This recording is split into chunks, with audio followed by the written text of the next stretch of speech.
તમિલનાડુના સ્વર્ગસ્થ મુખ્યમંત્રી જયલલિતા પાસેથી જપ્ત કરાયેલી અપ્રમાણસર સંપત્તિ હવે રાજ્ય સરકારને સોંપવામાં આવી છે.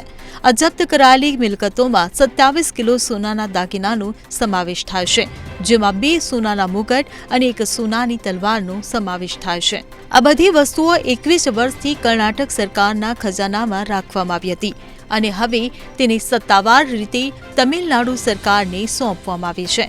આ અંગે બેંગલુરુની એક ખાસ સીબીઆઈ કોર્ટે જયલલિતાની સંપત્તિ અંગે એક મહત્વપૂર્ણ ચુકાદો આપ્યો હતો.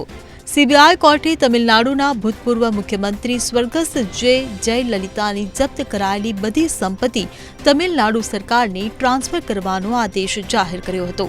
તમિલનાડુને સોંપવામાં આવેલી વૈભવી વસ્તુઓમાં સોનાની તલવાર અને સોનાનો મુગટનો સમાવેશ થાય છે. આ યાદીમાં રહેલી વસ્તુઓમાં શરીર પર મોરપીંછની રચના સાથેનો સોનેરી કમરપટ્ટો પણ સામેલ છે. 27 કિલો 558 ગ્રામ સોનાના દાગીના, 1116 કિલો ચાંદી અને 1526 એકર જમીન સંબંધિત દસ્તાવેજો હતા.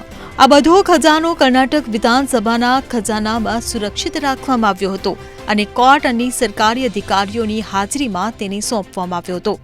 ઉલ્લેખનીય છે કે 13 જાન્યુઆરીએ કર્ણાટક હાઈકોર્ટે જયલલિતાના ભત્રીજા દીપક અને ભત્રીજી દીપાની અરજીને ફગાવી દીધી હતી, જેમાં તેમણે જયલલિતાના કાયદેસર વારસદાર તરીકે મિલકતનો દાવો કર્યો હતો. જયલલિતાને આવક કરતાં વધુ સંપત્તિના કેસમાં દોષિત ઠેરવવામાં આવ્યા હતા.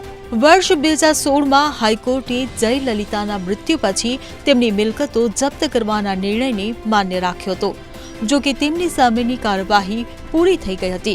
તેમના વારસદારોએ દલીલ કરી હતી કે જયલલિતા સામેનો કેસ પૂરો થયા પછી તેમની મિલકત જપ્ત ન થવી જોઈએ.